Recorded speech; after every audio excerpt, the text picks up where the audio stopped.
What's up, everybody?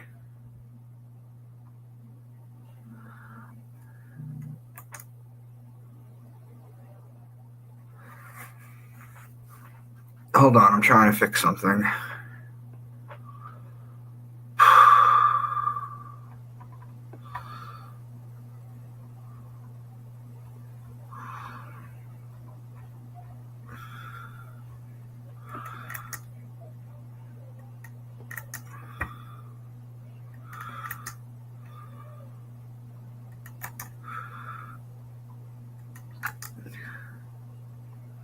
Where's StreamYard? I don't understand. Hold on. I'm going to let people come into the room, guys. Bear with me a moment.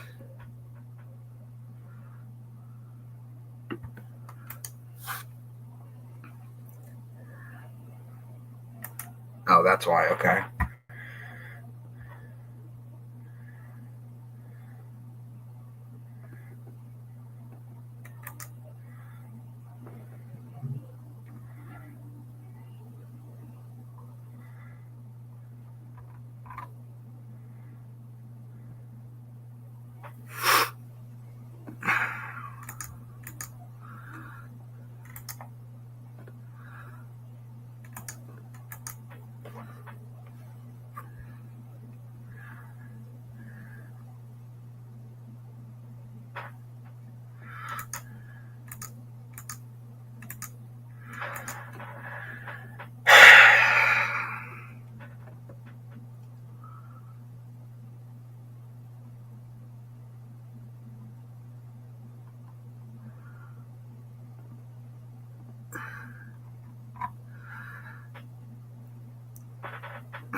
This is so weird.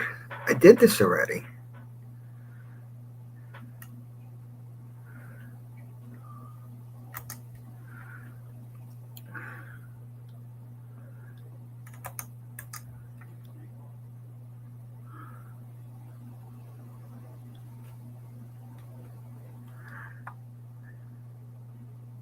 Oh, it is public. Okay, so we're good.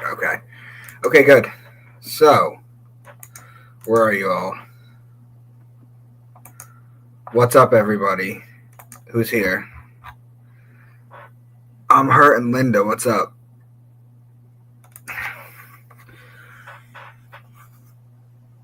Observe. I will be listening today. I don't feel good. I'm sorry. Howdy. Hey, Arthur. How are you? Shannon's here. Daniel's here. He's new. What's on everybody's mind today, guys? It's a little late on a Saturday. People are probably doing other things. So we'll see. What's on everybody's mind today?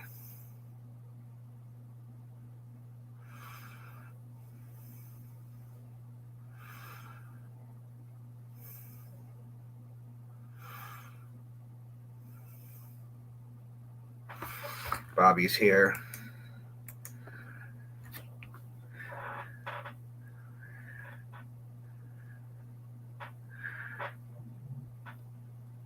My phone is going crazy. I just wanted to see what everybody was up to.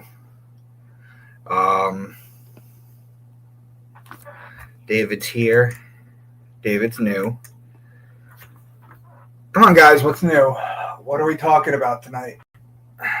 What are we talking about tonight?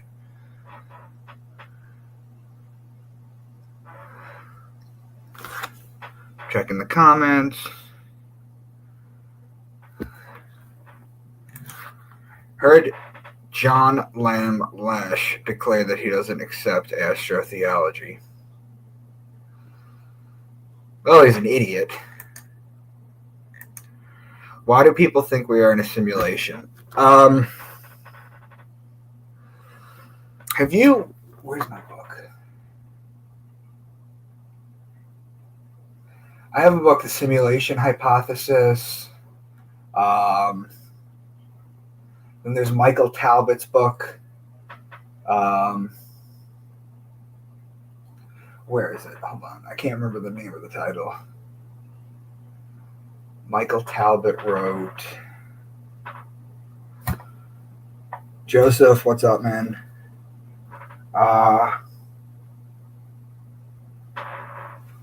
There's like a simulation hypothesis book.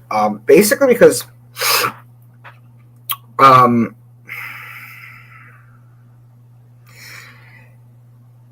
because people's actions... Hold on. No worries, I was listening to Brother Sanchez. He's all about that theory. Okay? Why do people think we're in a simulation? Because of the way things work out. I mean, think about it. The Bible, right? A lot of people follow the Bible. And the Bible tells you exactly what's going to happen. Right? The Bible tells you exactly what's going to happen. And the elites tailor events in order to make it seem that way. I mean, Christians are basically simulation theorists. The idea is lack of, what's it called?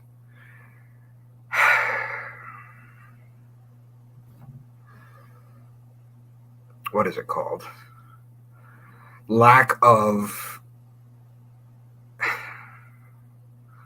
free will. That's it. Lack of free will. You can see the simulation in theory crack with like CERN possibly shifting us into timelines, the Mandela effect, things of that nature. Simulacrum, yeah. Unfortunately, that's one thing that Archaics is huge on. But I read an article saying that the simulation hypothesis was basically disproven. The idea is basically free will with the simulation, that we are basically following scripts. We are all actors on the stage playing our part, like Shakespeare said, and that there's no free will, really. Well, I mean, I don't know. I would like to hear what you guys think. Gnostic teachings say we're in old boys realm. Your thoughts? I'm not sure what that means, old boys realm. Please elaborate. Joseph, you didn't write anything, bud. But I'm glad my Facebook comments are coming in. That's what I was just working on like 20 seconds ago.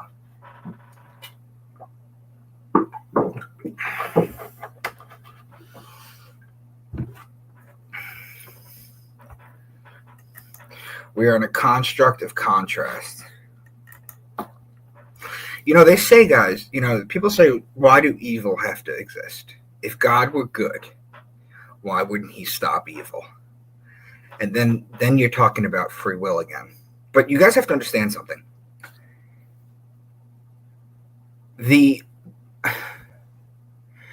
With the pedophilia and the adrenochrome and the child trafficking and as ugly and nasty and evil as it gets,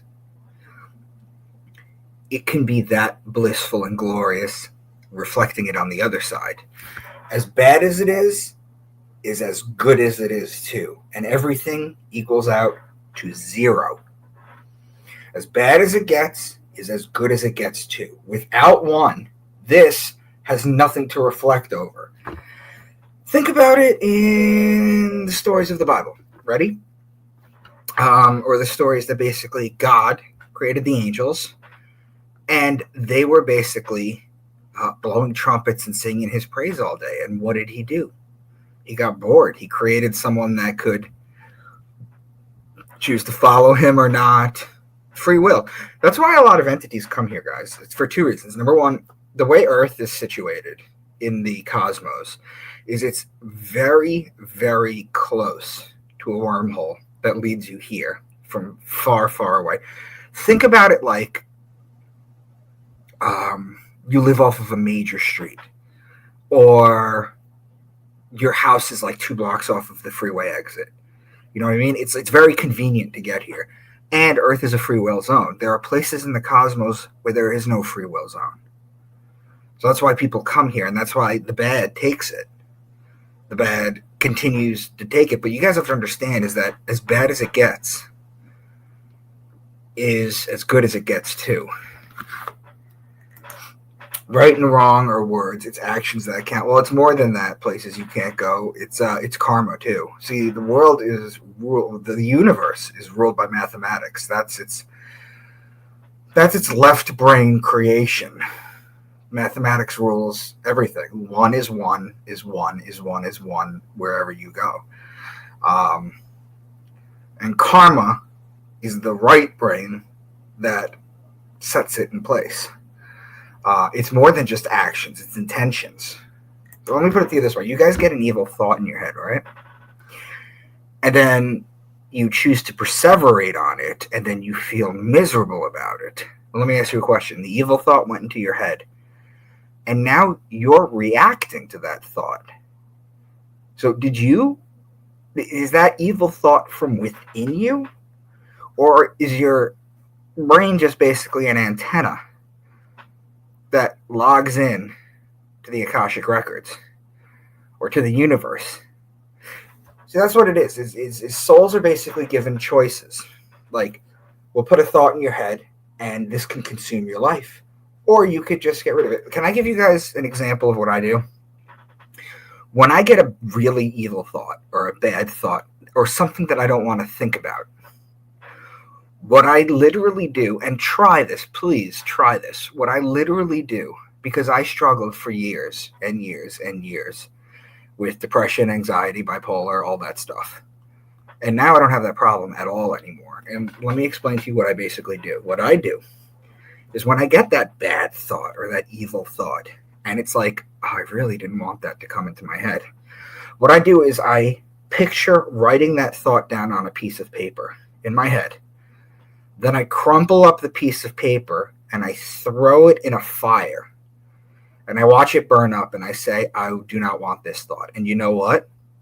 Every single time I do that, the thought goes away. See, people perseverate on things because they're constantly thinking about it. You're constantly giving it fire. You're giving it fuel. But if you no longer feed it, it's going to go away. Yep. Yaldabaoth. Well, yeah, that's the Gnostics, right? The demiurge. The demiurge is basically this. Like, this is Gnosticism. Ready? Gnosticism is, for the most part, Gnosticism is, you look at Yahweh, you know he's a Phoenician Canaanite deity, but even if you didn't know that, you read how he treats everybody in the Bible and how 3 of the commandments are you shall have no other gods in front of me. He's a jealous God. And then you read stories about how Moses was about to be killed by God, and his wife circumcised his son, took the foreskin and rubbed it on Moses' foot, and it pleased God. You talk about animals, they tell you how to separate them and then put them together on the altar and sacrifice it, and the smell of the smoke pleases the Lord. And people go, normal people go, what kind of fucking God is this? And that's the demiurge, basically. It's a lesser God, where if they knew the pantheon of the Phoenician Canaanites, Yahweh is no different than Baal and Moloch. I'm actually going to be on with Chief Ironbush tomorrow around 2:30. We're going to go live, and we're going to just tear apart Yahweh. 7 deadly sins. Correct. Yes, 7 deadly sins. St. Thomas Aquinas did quite a bit of good work on the 7 deadly sins, but it comes from a Christian perspective. So you always have to remember that. Rubbing foreskin on God is right. No. Moses' wife, Zipporah. God was looking to kill Moses because he didn't circumcise his son.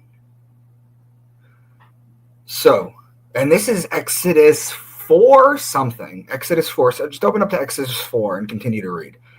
19 to 28, I think. I could be wrong, but just double check. Zipporah, because Moses was about to be killed by God, circumcises her little boy, and takes the foreskin and rubs it on Moses' foot, and that pleased God, so God spared him.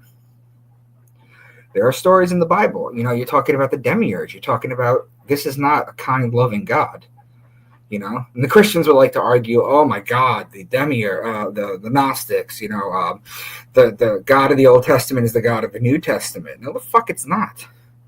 And there's a story about Onan. I don't know if you guys have ever heard this story about Onan, but he was supposed to knock up his dead brother's wife to continue his lineage, which makes no sense, because if I had a brother and I knocked up his wife, that's my DNA. That's not his DNA, even if they're identical twins. But anyway, he was like, sure. So he's having sex with his wife, and then he changes his mind. He pulls out of her and spills his seed on the floor. That's what they say. And God saw that and was detested, so he killed him. These are actions of a deviant God. This is not a peaceful, loving God. And the Christians and the Jews are either too ignorant or too stupid to realize, or they're scared. They're worshiping this God. Oh, he's perfect. Everything he does is perfect. Sue is here. I'm like, hi everyone. He loves barbecue. Hell yeah, he does. He loves a good barbecue. And it's funny too, because what are the animals? The lamb, that's Aries, or the ram. The bull, that's Taurus, or the goat, that's Capricorn. Those are the 3 major animals that you sacrifice. So, go figure, right? Seems like righteousness is arbitrary.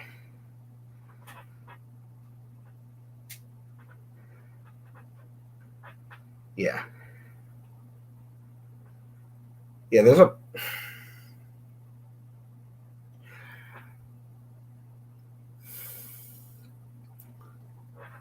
I don't know. You're worshiping this. I'm going to leave it to Chief Ironbush. Tomorrow we're going to tear it apart.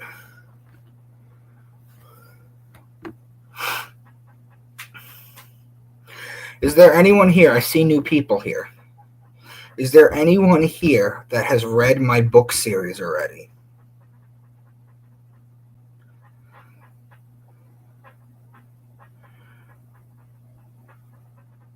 Because I go deeper into all this esotericism in them. And I'm going to put my website here.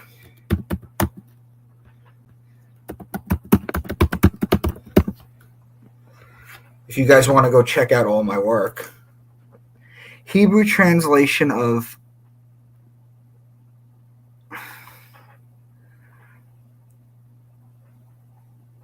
of, what is that, a foot? Is that foreskin? I don't even know what that little image is. What am I supposed to do with that little image? Hebrew translation of, is that a chicken wing? I don't even know what to do with that, observe. Can you find something that's a little less foreskin? Tomorrow is going to be fireworks, so is tonight's live.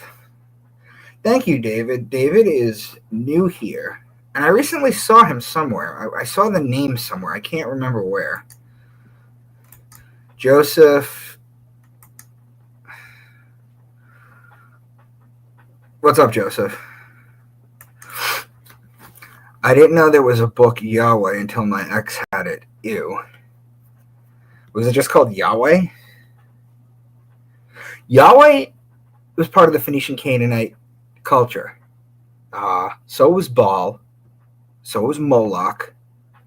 They were all the same thing. And there's 3 commandments in the 10 Commandments. Don't have false gods. Don't have any other gods beside me. He is a jealous, angry God. He basically acts like Zeus, is what it is.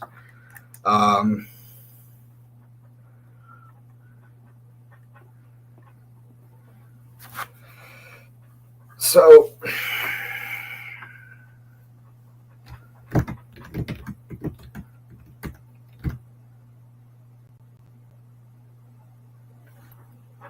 I think it was called The Holographic Theory, the Michael Talbot book, and I have it somewhere here.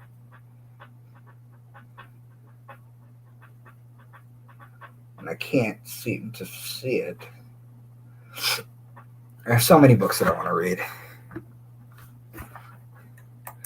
Yes, big letters like the Bible. And what was in that book, Shannon? Please share with everyone.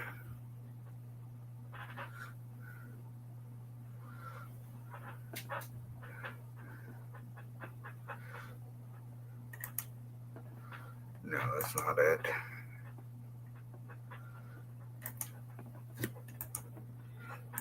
Hey guys, I'm putting a link in the chat. If you click on that link, you can jump on and we can talk on the live stream if you'd like. If you're interested, if you want to come on and chat for a little bit, you're more than welcome to come. Ilo Fry is new too. Any thoughts on the magnetic anomaly in the southern hemisphere, possible effects?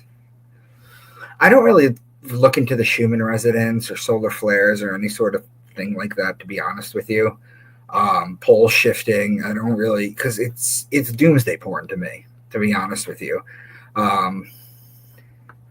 It'll happen whether it's going to happen or not, whether people want it to or not. What specific magnetic anomaly?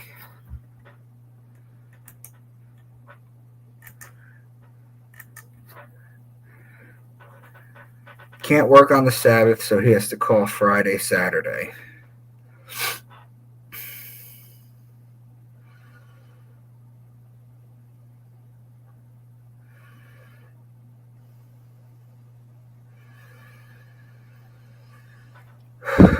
The Saturn day,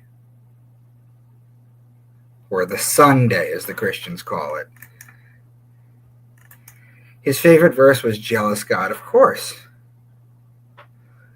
Would a God have human characteristic traits? Well, we must have gotten it from somewhere, right? But again, this is the demiurge. This is where it comes from. They read the Bible and they go, there is no way this is a loving God.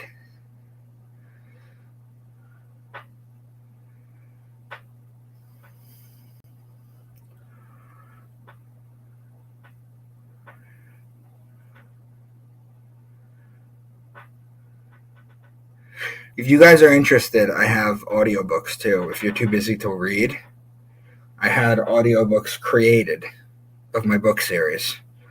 Then if you reach out to me through my website, which has my social media and an email, I can get them over to you.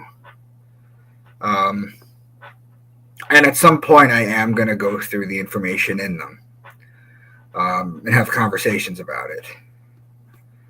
So, anyone else have any comments?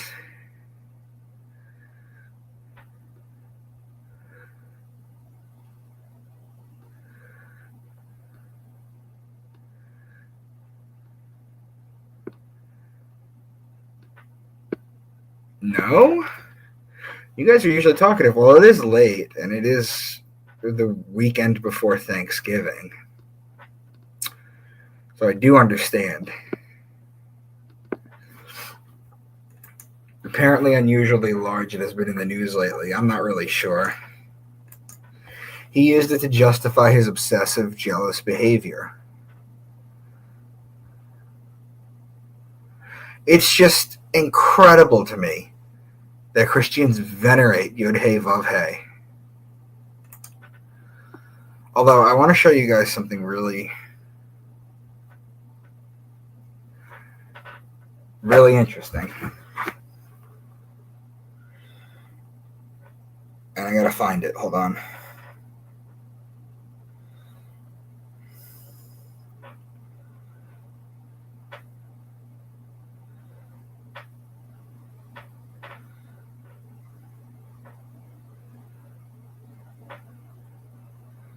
Oh, it's in the wrong section. Hold on.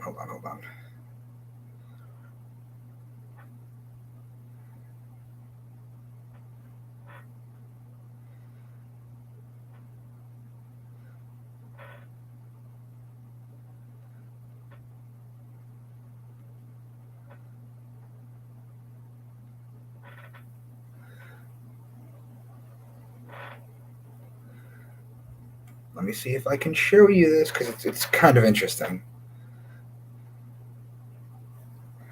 All right.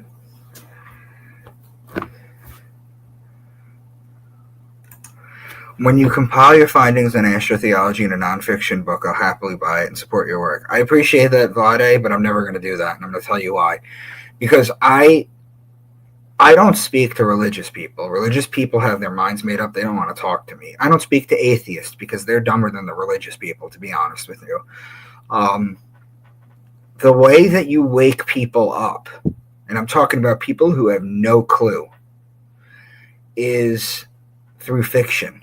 Jules Verne knew this. Aldous Huxley knew this. Philip K. Dick. It goes on and on and on. All these people, George Orwell, they all knew that that's how you wake people up because it gives them a safety net. Because a nonfiction book is, for the most part, boring unless you're an academic. Whereas a fiction book, you can read something, and if it doesn't sit right or it upsets you, you can pull back and go and distance yourself and say, this is just a story. I want to show you what Yahweh looks like when you stack it. It's a human. Isn't that interesting? Yud, Hey, the Vav is in the middle, the heart, and Hey, the 2 feet. It's wild, right? That's Kabbalah, part of Kabbalah, in a sense. Any thoughts on the 3-eye Atlas comet? I don't care about that, honestly. Because if NASA's taking an interest to it and the whole world is talking about it, it's probably bullshit, to be honest with you.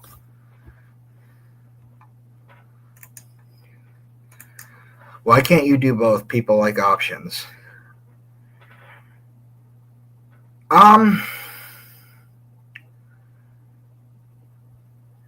I mean, within my book series are my 2 big presentations. Verbatim. My main character is talking at the TD Bank in Boston, or he's talking at the Orpheum in Boston when he was smaller, or he's talking, and he explains everything. So it's all there. I'm not a nonfiction writer.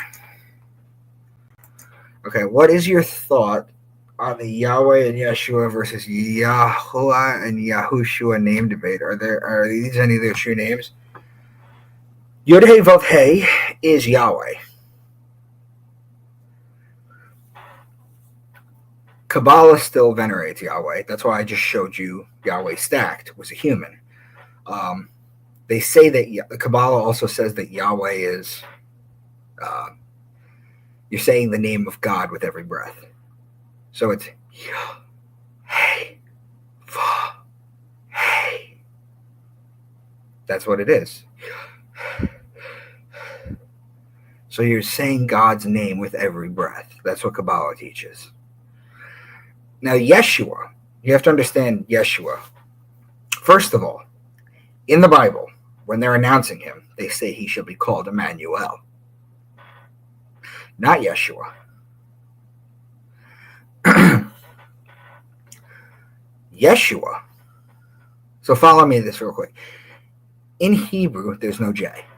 In English, there was no J until the year 1524. The year 1524, the letter J came out. It came out after the letter Z. The letter J was the last letter to be added to the Bible. Now, in 1534, the Jesuits came out. And then you have the Bible in 1611. You see where I'm going with this, right? The name Jesus. Yeshua. In Hebrew, there's no letter J. It's a Y. It's a Y-E. So Jonathan is Yonatan. Jacob is Yaakov. Let me see if I can give you another example. Well, those are two for now.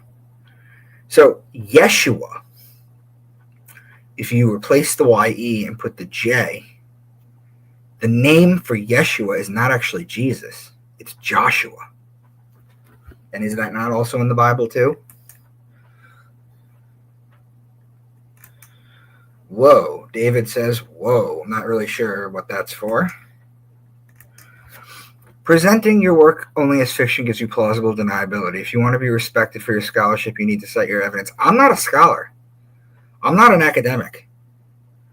I have a background in writing. I have absolutely no interest in going the academic route and showing them this. What I want to do is I want to grab a rabbi or a priest by the ear and ask them why they're teaching astrology as this to people. I don't care about scholarship. I don't care about any of that kind of stuff. I truly don't. Because the people that I've reached so far in the last 5.5 years that I've been doing this, that's enough for me. Academia sucks. Peer review is garbage. It's expensive. It can be forged, as proven before. It takes a lot of time. It takes a lot of money. There's a glass ceiling. I'm not going to talk to a freaking PhD in theology. I don't want to have anything to do with that. It's a stationary plane, and we're not spinning.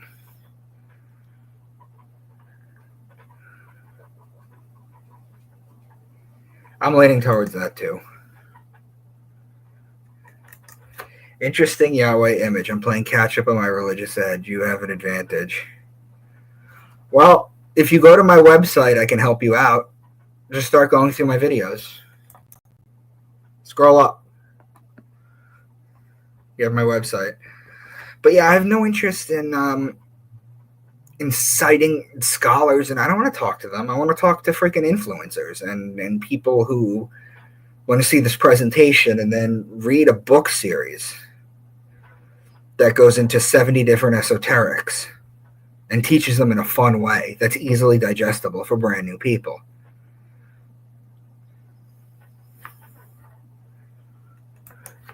We can't take you seriously then if you can't support your claims with evidence. Listen, I don't need you to take me seriously. Go to my website, go through the videos, and if it makes sense to you, it does. If it's not, I don't care. I really don't.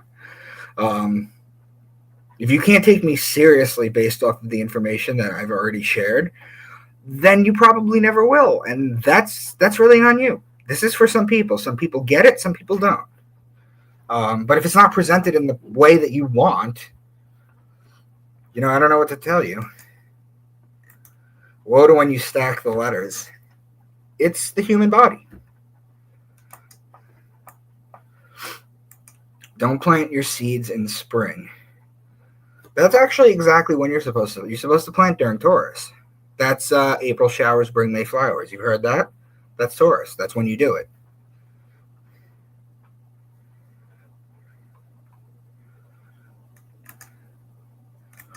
A lot of so-called history has been told has been lies. It has. And we know this for a fact because textbooks are now talking about what happened 24 years ago at 9/11. I'm 42. So when I was like 12, 13 years old, that was in 1995. So minus 24 years is 1971. So I'm reading textbooks growing up about Vietnam. Kids now, the same age as I was, are reading textbooks about 9/11. And it's interesting, too, because the textbooks of a country never seem to say that they're the baddies or that they messed up, right? General Patton famously said that we fought the wrong side. We should have fought with the fascists instead of the communists. And then he died in a car accident very shortly thereafter.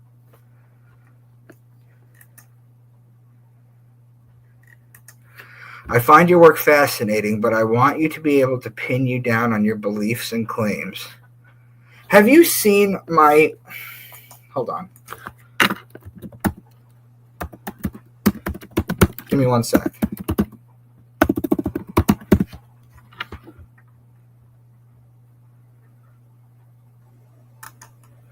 Copy link.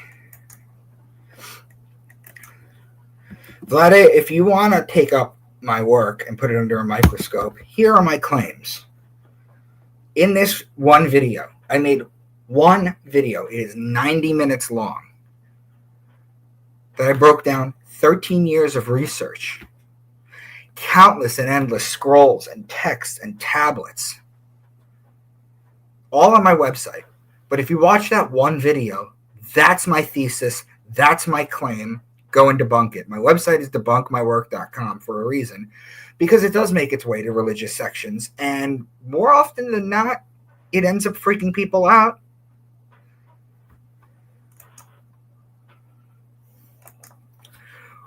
What do you think about simulation theory? Seems to me like it's true as well as astrology, so how does that correlate? Oh, I touched base. Who is this? Ouroboros Unbound? Oh, I love that picture, too. We touched base on simulation theory before. I said Christians are basically simulation theorists, too, right? Because nothing is free will. Everything is preordained. Everything happens the way it's supposed to happen. We see cracks in the simulation, if you want to say it that way. The Mandela effect, CERN, crashing particles, and possibly shifting our timeline slightly. I think simulation theory was really hot. Michael Talbot's book came out. The Simulation Hypothesis came out. That's not his book, by the way. I can't remember his book's title. I have it. I keep looking for it. It's somewhere here. Michael Talbot.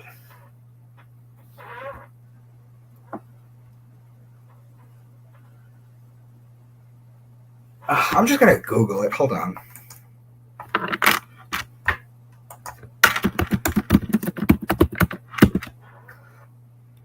The Holographic Universe, that's what it's called. The Holographic Universe, if you want to read that book, that explains Archaic's entire existence, basically. I think free will does exist. Look, if you guys understand how dimensions are stacked, let me show you a video. Hold on. Let me paste the video because I can't show it to you because YouTube will strike me. I'm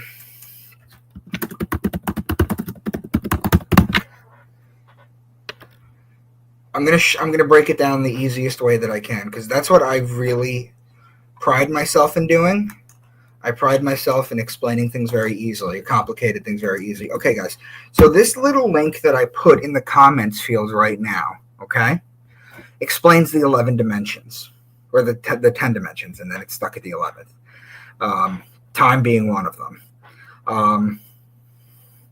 When you understand dimensions, you understand that the top level is what we would call God. It's every possible outcome, every possible thought, action, every possible universe, infinity, everything comes together at the top. That's what we would call God. Now, at the top, just because on our dimension, he can see from the beginning to the end, and time doesn't work the same way in higher dimensions. You can actually go backwards in time. In fact, let's talk for a second about what happens when you die. And I'm going to tie it back into this too. When you die, you're going to see a bright white light, a tunnel full of people that you love. If you go to that tunnel, you are going to reincarnate after you pay back your karma. You are not going to go where your soul originally came from. It's a reincarnation trap. It was set up by the archons. In fact, the people that you see, like your grandmother, your mother, your father, those are avatars. Those are not real. Those are archons. What you need to do when you die, and you should remember this forever, is you're going to face the white light. You're going to turn around 180 degrees. You're going to face the universe, and you're going to say, please send me back to where my soul came from. And that's how you break the reincarnation loop, or the reincarnation trap. Now, because God can see at the top level, just because he can see all the things that you're going to do from birth to death doesn't mean you don't have free will. It's just a different vantage point. I'm on the floor level right now, okay? I'm on the floor level right now, and I'm looking out my window, and I mean, it's dark, but okay, hypothetically. I'm on my floor level, I'm looking out the window, I'm looking down the street. I see what I see. Now, my wife is on the roof, and she can see an accident 2 blocks away that I can't. Does that mean she has special powers? Or a window washer in Manhattan on the 63rd floor who's cleaning it, who can see a mile down the road. Is that a different vantage point, or does that mean that they have special powers? Think about it. It's a different vantage point.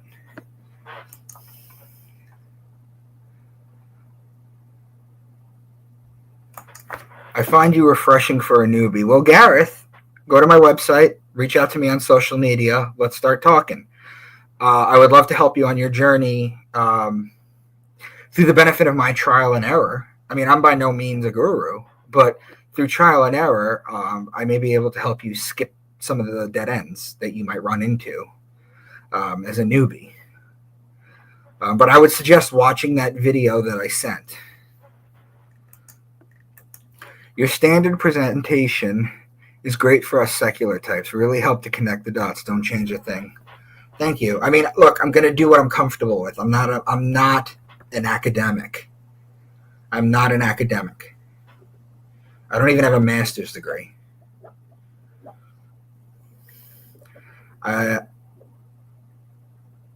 It's not in my wheelhouse. I know what I'm good at. Well, thank you. Thanks for the link. I will watch the video this weekend. Well, Vlade, go to my website, debunkmywork.com. Scroll all the way to the bottom of it. There's a section, a subject, and a place where you can put a comment. It goes to my email. After you watch this video, I would like to hear what your first initial reaction and thoughts are. But yes, this is how I presented it.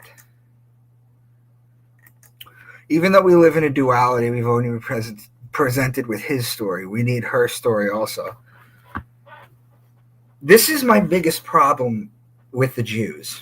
Okay, I was raised Jewish. Okay, this is my biggest problem with the Jews, is they completely destroyed the sacred feminine. So let's talk about a couple of things that are irrefutable. Society, a long, long time ago, was only female. Women used to self-reproduce.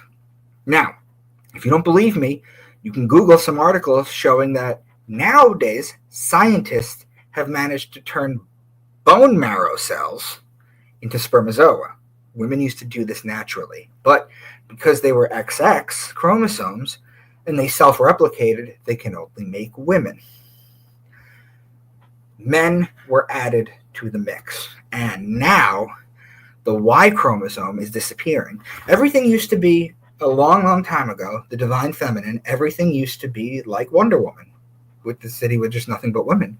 Wonder Woman's based off Artemis,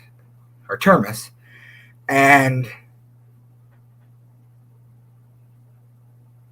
you have the Greeks and the Romans, right? So she was Artemis in one and Diana in the other, which is why Wonder Woman's name is Diana, because they're not even hiding it from you. They used to self-replicate. Now, the Jews made women with the story of Genesis in the Garden of Eden the reason for the downfall of mankind. Because what happened after that? They were kicked out, men had to work, women had to give birth. Women had to give birth to begin with. It's man comes from woman, and it's a hard thing for men to understand because we're taught in such a patriarchal society that men lead and women follow, right? But you have to understand something, is that in gestation, in a woman's body during pregnancy, everyone starts off as a female. Everyone. If you are going to become a male, the penis comes out and the ovaries drop into testicles. Guys, if you look in the mirror and you lift your balls up, sorry for being grotesque, you'll see a little stitched line that goes basically from your taint up your balls through the base of your penis. That is where your vagina fused shut to become male organs. It is the man that comes from the woman, not the woman that comes from the man. And until we fix that, the Egyptians were the last ones to venerate and understand this. Until we fix that, and again, this is so far beyond the idea of electing Kamala Harris or Hillary Clinton. That's just low idiotic thinking. I'm talking about the real divine feminine. I'm talking about Isis. I'm talking about Mother Mary. I'm talking about the divine feminine. Sorry about that. I'm talking about the divine feminine, guys. Men come from women. And in fact, the Y chromosome is disappearing. Why do you think everybody is in such an array to get human consciousness into robots? Why is AI freaking? Why is AI on the move? Why is this everyone's? The Y chromosome is going to disappear. To me, this was genetically added with the Anunnaki. But women, when you run things are much more nurtured and natured. This idea that a woman gets her period so she's going to set off a nuclear bomb is fucking nonsense. I mean, most politicians are psychotic, so that might be the case. I'm talking about your average feminine woman. And I'm not talking about feminists, because the feminists were created by the Rockefeller Institute. Why? The feminists were created by the Rockefeller Institute because they couldn't tax half the population. They were staying home all day. So they rise the prices and they tell women it's empowering.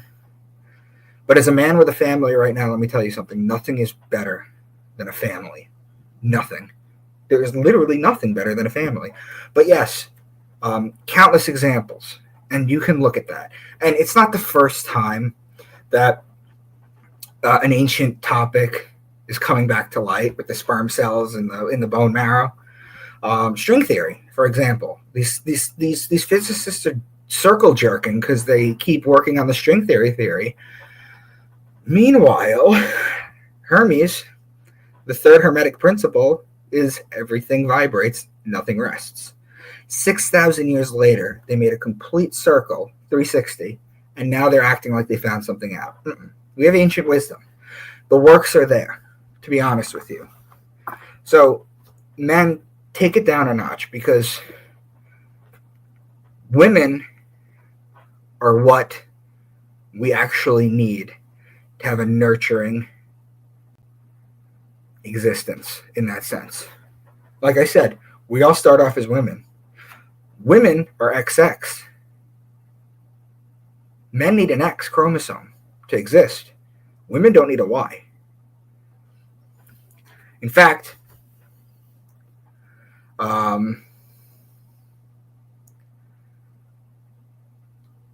Well, yeah, we'll just leave it at that for now.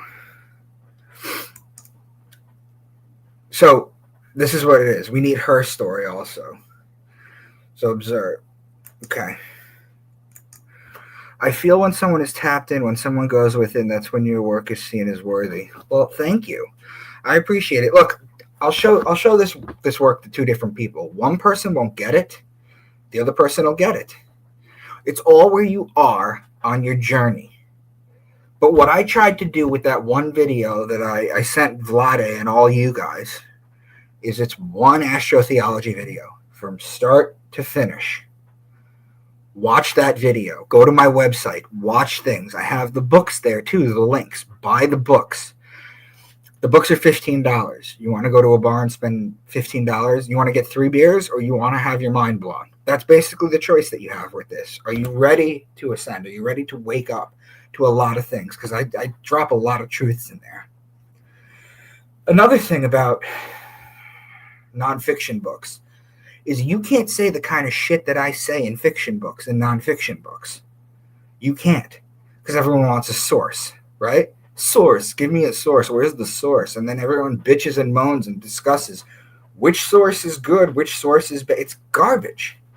The whole thing stinks, and it's meant to keep you trapped. Sylvia's here. What's up, girl? Gareth Jones. Politics, dogma, and religions are bad spells cast upon humanity. Politics is downstream from culture. Politics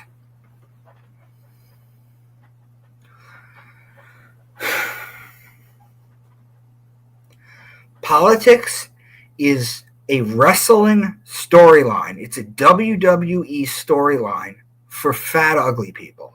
That's what politics is. That's all politics is. Michael Talbot, untimely demise. Arthur Young, thank you, brother. An original soul overpowers Yahweh's, the Saturnalian overlays. Just say I'm going home. Yep. Where did our souls come from? Who is God? I thought we were gods. All right. I'll do this presentation for you guys. I have a What is God presentation, and I'm going to do it for you right now. So thank you for bringing that up. I'm going to see if I can present this, because I did this presentation a few years ago, but the quote that I get it from is from my first book when I wrote, by the way, guys, understand this, is that I've been on a hellish, insane spiritual learning journey. My mind is so open. My first book I wrote when I was 29. My ninth book I wrote when I was 42. It's all a series, but you see the evolution of thought as well, too. When people become confident in their knowledge, that's when things end. So let me share my screen. Let's talk about what is God, okay? Let me just make sure that it's showing. Okay, guys, let me do this presentation for you. I hope this answers, Owen. I hope this answers. So let's go. Ready? What is God? Into the rabbit hole beneath the veil. Again, what I'm reading to you is what I wrote when I was 29, okay? Scientists have determined through completion of the Genome Project that humans are roughly 99.7% identical DNA-wise. 2 penguins are more genetically different than you and I are. Whomever finds this, I want you to try this experiment. Write your name down. Write your 2 parents' names down above yours. Now you have 4 grandparents, 8 great-grandparents, and you go on. Let's go back 35 generations. It roughly takes you back to the year 840. You will have 137 billion people. Think about that, 137 billion people. The number of ancestors list reminds me of the story of the servant summoned by the Pharaoh. The Pharaoh was pleased with how the servant was doing and wanted to reward him. Serving you is all I desire, sir, the servant insisted. No, I insist you ask for something, anything you desire, the Pharaoh said back. This went back and forth until the Pharaoh got mad and threatened punishment. After thinking long and hard, the servant, seeing a chessboard in front of him, said, on day 1, I want 1 piece of rice. On the second, I want 2.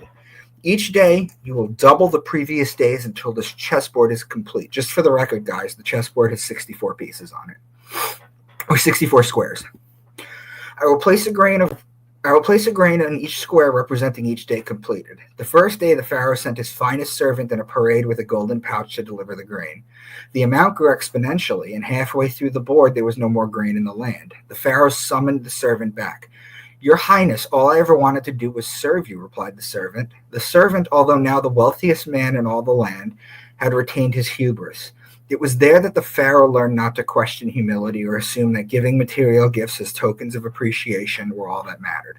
As for the servant, he continued to work for the pharaoh. However, he had taken all the rice and continued to feed all the poor and homeless until the day of his death. The point of both these stories is that it is simple math. In fact, it's how cells divide in your body and mass produce. The reason I stopped at this particular time frame, 840 AD, is because it's roughly how many people it has been calculated that have ever lived on planet Earth. 140 billion people, that is.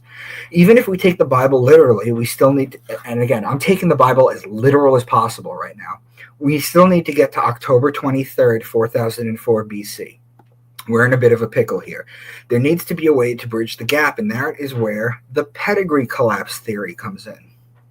The concept states that there is no other explanation other than a whole lot of incest. Sometimes, like in the case of the Kentucky Blue people, there are no branches on the family tree. Sometimes, like in the banking or royal families, it is to preserve money or special genetics. Based on our DNA, geneticists say that the farthest point one person can be on the planet from another is 50th cousins. So that's like me and an Aborigine in Australia, right? 50th cousins at most. Also, if your mother was from country X and your dad was from country X as well, there is a 20% chance they share a common ancestor within 10 generations back. So what does it all mean? Well, in a nutshell, it means far enough back we are all related and one, and we should start to act like it. Let's explore different cognitive viewpoints. How about from a creationist then? Well, we all came from Adam and Eve. Technically, Eve from Adam's rib. And even more technically, Adam was made from the mud and dirt from the world God created. How about from an evolutionist then? Okay, let's start with the Big Bang. Let alone the fact that all the material we came from an infinitesimally dense singularity, and nobody seems to want to explain where that singularity came from. But we'll let that slide. We were all one at one point. How about the idea of source energy then? If our souls are like crumbs off a cookie, the cookie being source, God, whatever you want to call it, then we are all connected multidimensionally, and upon death it will be a vibrational change of frequency back to it. Let's try one last one. Aliens placing us here. You would still have to account for the first humans and how we all came about. You don't just magically have a species, poof, we're here. Or do you? If so, who created the first test group of people? Secondly, what about the first spirit consciousness of DNA that evolved this level of higher thinking? There is a big difference between what I am writing and a monkey who's fed up with people taking pictures of him and throwing his shit at them. Still, though, the point is that at some point, things had to come back to a singularity in the sense of one source of point. Humans are so quick to think about the end of the world, things ending, but what they can't do is think about the beginning, or if there was something before a beginning. So that's in my first book, guys. I wrote that when I was 28, 29. And it was close. It was close, but it was missing something. So first we need to define God. So the sun tells the hour of the day. The moon tells the day of the month, and the zodiac tells the month of the year. So in our little neck of the woods, where we're located, there's a perfect celestial calendar in the heavens that we filled out. That's why astrotheology is so important right now, because it tells you what to do, when to do it, and it maps out the stars so you know where everything is located, so that in the event of a reset, we can figure it all out again if people knew actually how to read the Bible. So the fact that there's a perfect calendar, that's a sign of creation. That's a sign of a creation or a creator. That doesn't happen randomly. So we've defined God as existing. Now, aside from the fact that DNA is a computer blueprint for life and we have a perfect calendar in the heavens, in the middle of nowhere in the Milky Way galaxy, there is a perfect calendar for us to figure out. These are fingerprints of God. So now we've at least defined God as existing. But where is God? Well, it must be beyond space and time, beyond the 11 dimensions of string theory. Ask any religious person to define God, and they will eventually tell you that God is infinite. And that is when you have them. God is infinite. So how can something exist outside of infinity? It can't. The biggest lie we've been taught is that we are separate from God, that we should fear it. We are separate from it. We are a part of it. Many of you have children. They are literally half your DNA, so they are a part of you, but you experience them subjectively outside your body. So is God with us. A piece of God comes down in what we call consciousness into a body, and we feel separate from it. We are all God experiencing itself subjectively. If you are infinite and everything, nothing can exist outside of you, not space or time. So what do you do if you're everything? I mean, you're everything. You know everything that could be figured out, every science out there, every area of study. So the only thing that you can do to experience something new is you have to trick yourself into thinking you're not God and experience yourself subjectively. We are a species with amnesia living in a simulation. Einstein said about God that he believes in the God of Spinoza. Baruch Spinoza was a thinker who said that God doesn't want you huddled in churches and temples in the cold, praying as loud as you can with others. Praying the loudest. Jesus said that those who give for publicity or pray the loudest, they have their reward. And what that statement from Jesus basically means is the adulation that comes with giving publicly or praying the loudest. That's what drives the person. They can have that, but that's not what you should be doing. If you pray by yourself, created for you, and worship that way. The biggest lie we have all been collectively taught is that we need to fear and worship. Now, when we are a baby in our mother's womb, the mother being the supreme being, she is aware of the baby. However, the baby is not aware of the mother from its vantage point, as is with us with God. We are each a piece of God, unaware of the whole because we're in the middle of it. Listen to this quote from Alan Watts, for those of you who love Alan Watts like I do. Jesus Christ knew he was God. So wake up and find out eventually who you really are. In our culture, of course, they'll say you're crazy and you're blasphemous, and they'll either put you in jail or in a nut house, which is pretty much the same thing. However, if you wake up in India and tell your friends and relations, my goodness, I've just discovered that I'm God, they'll laugh and say, oh, congratulations, at last you found out. Nargis Allegria, she's another one that I came across. To become absolute, you have to accept that you are God, that there is only God. You have to admit that others are gods too. But if your love does not stretch that far and you are blinded by your shadow, don't complain that liberation did not happen yet. Why should freedom reveal itself to someone who refuses to embody love? When you are ready to perceive God in everything, you have opened a gate that opens the possibility of being eaten raw by the absolute. P.S. Everything you hate is God, and this is where people have such a trouble with. Because there is only God. Anything you think that should not be happening is God, because there is only God. Realize they're only being God, and it will prevail, first in your experience and then in the collective.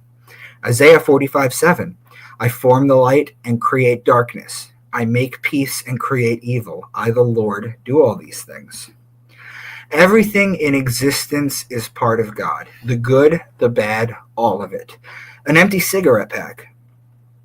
Right? How is that a part of God? Well, it's part of the infinite, number one. And number two, at its very base, it's strings, string theory.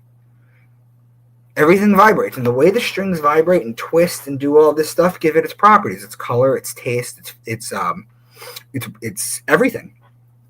Religious people can't admit they are God. Only Jesus and God are God. But how can something exist outside the infinite? String theory used to be the most cutting-edge quantum physics, and it talks of 11 dimensions to make it work. Now the most cutting-edge quantum physics states that the universe is conscious. Well, welcome to the fucking party. In the 1960s, the CIA hooked up a bunch of plants to lie detector tests and were able to establish a baseline. The smell of fresh-cut grass is a distress signal from grass to other plants. The movie The Happening with Mark Wahlberg from M. Night Shyamalan is literally about that. Incidentally, Hermes talks about string theory 6,000 years ago. The third Hermetic principle is the principle of vibration. Nothing rests, everything vibrates. As bad as it can possibly get, murder, pedophilia, adrenochrome, genocide, sexual crimes, means that there is a binary for as amazing as things can possibly be, for heaven on earth for some. Both must exist. Without evil, nothing reflects good. The good would cease to be good. Evil must exist and always will be, but you get to choose through your vibration which one you align with in your spirit and shift your reality. So what you guys need to understand from this is basically when people say, if God were all powerful, he would stop the evil. I'll understand everything is God. Nothing exists outside the infinite. So yes, everything is a part. And then you go back to Isaiah 45:7. You are God experiencing itself subjectively through amnesia. Book of Thomas saying 77, split a piece of wood and I am there. Raise up a stone and you will find me. God is everything, the wood, the stone. And now this saying finally makes sense.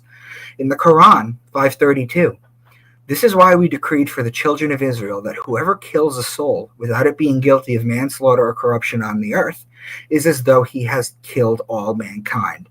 And whoever saves a life is as though he has saved all mankind. Get it? We're all one. So it's when you affect one thing, you're affecting everything else. Matthew 25:40. Truly I tell you, whatever you did for me, for one of the least of these brothers and sisters of mine, you did for me. We are all one. This makes sense now. We are all God, therefore we are all infinite and eternal. When you realize you are eternal and you are God, just as the enlightened have realized in the past, you get filled with love. You no longer fear death and you're driven to love one another. Not because of fear and punishment like the religious. The biggest mystery of life is sitting in front of you in plain sight. The religious texts allude to it, but they never come out and say it. You have to also understand, this is what's so important, guys. I need you guys to grasp this. That feeling you get when you really internalize the fact that you are part of God, you are God, and you are infinite, and there is no fear of death. It's just a maybe temporary, uncomfortable transition, right? But besides that, you are infinite. You are full of love. That feeling you get, that's the exact same feeling that religious people get when they become saved. Only they are ruled by fear. That's why it is so hard for them to let go of their holy books as literal texts. And that's my little presentation on what God is. I have it on my website too. But I wanted to share that with you guys. The more people that hear that, I mean, it might not hit you right away. You might need to think about it for a while, but think about it. What is outside the infinite? If God is infinite, what is outside the infinite? Nothing. And that's basically the idea. Absurdism, emanationism. I don't know why this is doing this. You sound great. I'm 72, so I've been around the block a few times. Okay, well, you're never too young to learn. Miss Honeybee. Understand, overstand, you already know how to understand.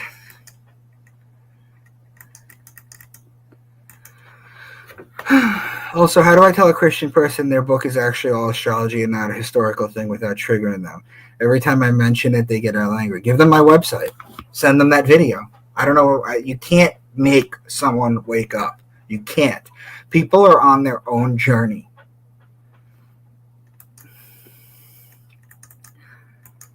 Please like, subscribe, and share. It matters. Yes. Define feminine with the Holy Ghost. God had a wife named Asheroth. Asheroth? Asheroth. God had a wife named Asheroth. Look at that. Women are a bone and men are dust, according to Scripture. They replaced the divine feminine with the Holy Ghost. It takes a man and a woman to create the sun. It didn't, to create a man, yes, you're right. Yes, that's why males have nipples, correct. Because they're completely useless on men. The New Testament describes the tarot in the book of Revelation. Well, look at the word.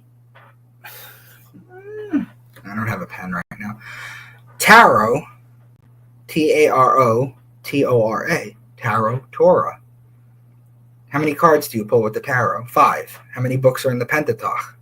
5. Genesis, Exodus, Numbers, Deuteronomy. I always forget the last one. There's 5. There's 5 in the Pentateuch.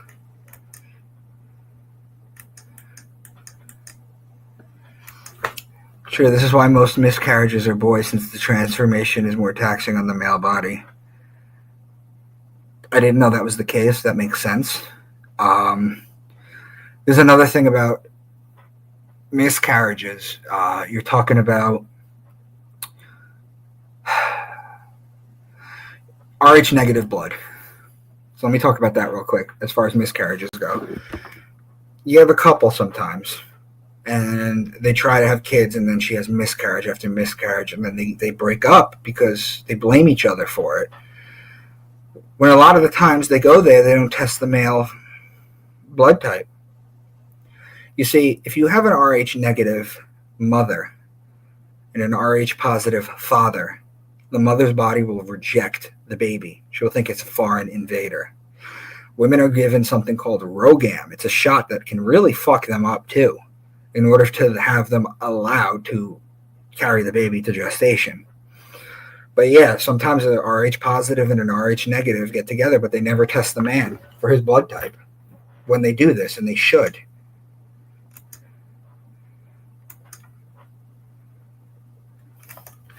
Your thoughts on antinatalism? Do you promote bringing souls into this world? You got to understand, it's not you bringing a soul into this world. I mean, like, it is. But the soul chooses the parents. And the soul chooses the issues it's going to have in life. The soul contract. It's a real thing.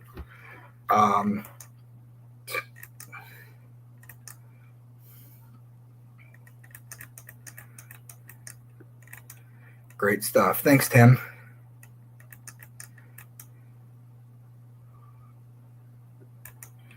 Yes, Mazzaroth means zodiac. It is mentioned in the Bible. You should watch my video, Alwyn. Let me put it back in. Hold on.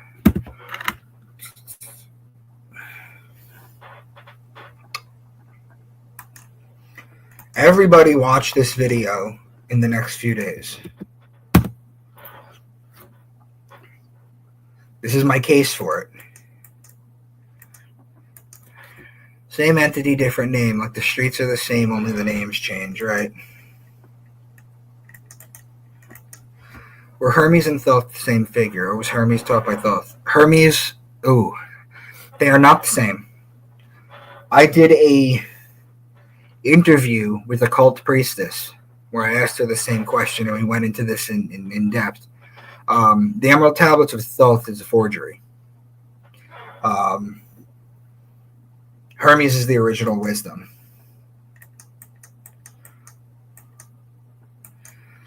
There's 13 zodiac signs. Ophiuchus was removed. Well, it wasn't really removed.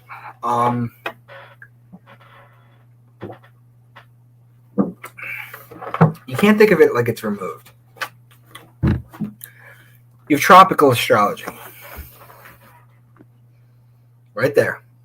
You have 12 signs sliced into a pie of 30 degrees each. That's tropical. Sidereal or Vedic astrology is Eastern. That includes Ophiuchus. Ophiuchus, the sun doesn't go through Ophiuchus during the ecliptic. That's why it was left out. But it is in sidereal Vedic astrology, which is just as good as tropical. When I broke down the Bible and I went through all that stuff, it was mostly tropical, but there was some mentions of the serpent. The Vedic sidereal astrology is not broken up into 12 equal 30 degree signs. It is broken up into 13 signs that are based on the size of the constellation. For example, Virgo is about a month and a half because it's huge. Ophiuchus is small. Scorpio is only 6 days. So in sidereal astrology, it's completely different, but they take you to the same place.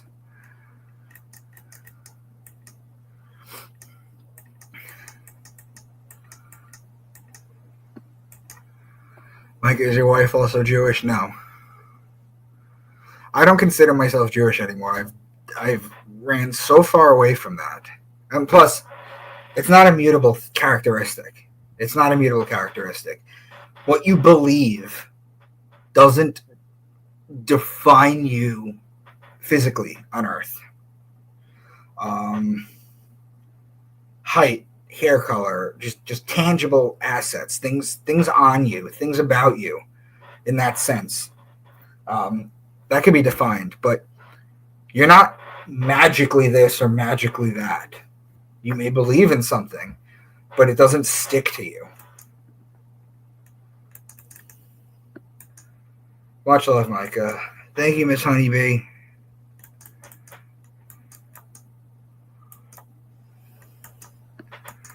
A whole presentation, cool watching. Oh, and when you're done, go to my website, go to the bottom of it, and email me.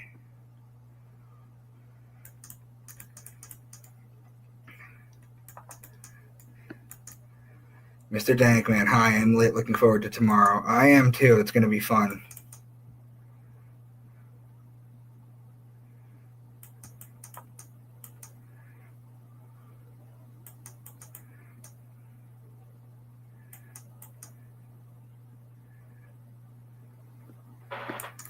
They will never reveal the factual truth to the public. It's intuitive discernment that is allowing us to tap into it and pull from the ether. Exactly. They got rid of the ether from textbooks, by the way, after Tesla died. Ether is the fifth element. Yep. That's where all the free energy comes from.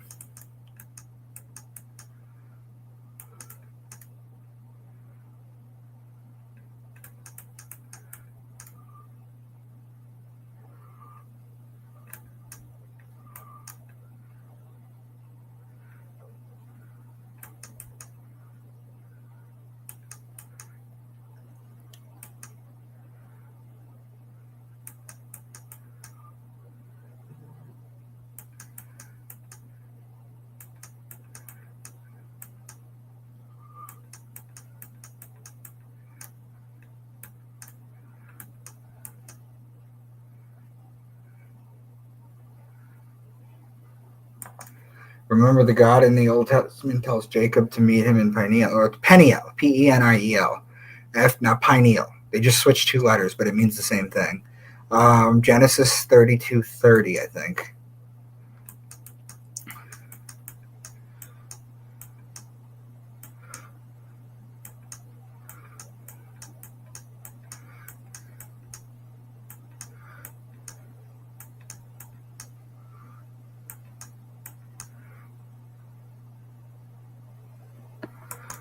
You're not trolling, Miss Honeybee. You're great.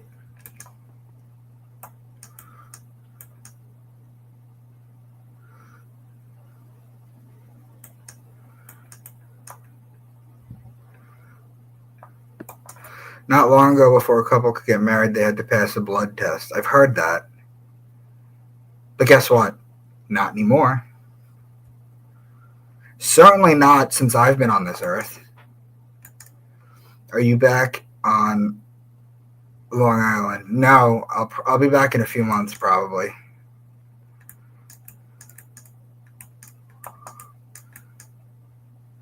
Ray Rodriguez, can't wait for you and the Chief tomorrow. Thank you. I don't get it. Why do souls come here willingly? A lot of people are suffering in the world. Why would they want to see hardships and come to agree in life? Mother Teresa, who was a complete piece of shit and had a bank account worth $100 million at the time of her death, who may have been a trafficker, said something that was actually pretty poignant one time. She said that suffering brings us closer to God, and it's true. Because if you've ever had a true spiritual awakening, it's a nightmare. Suffering does bring you closer to God. And souls know this. Because of free will, to experience things, to eat, to fuck, to do things, you know? To have a physical experience.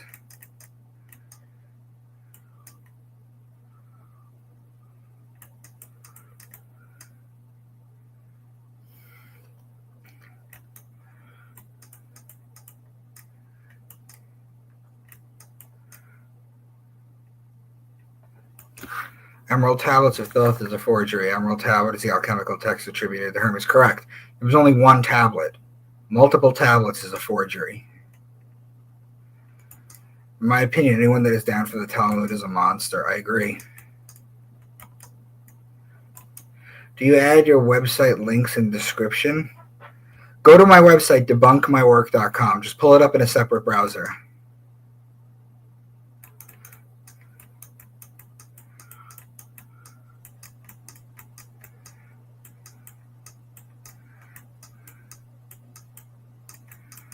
All right, guys. I'm exhausted, so I'm going to go to bed. I got Chief Ironbush at 2:30 tomorrow. I hope you guys all can come. I'm going to stream it live on my platforms. He's going to stream it on his. So much love, guys.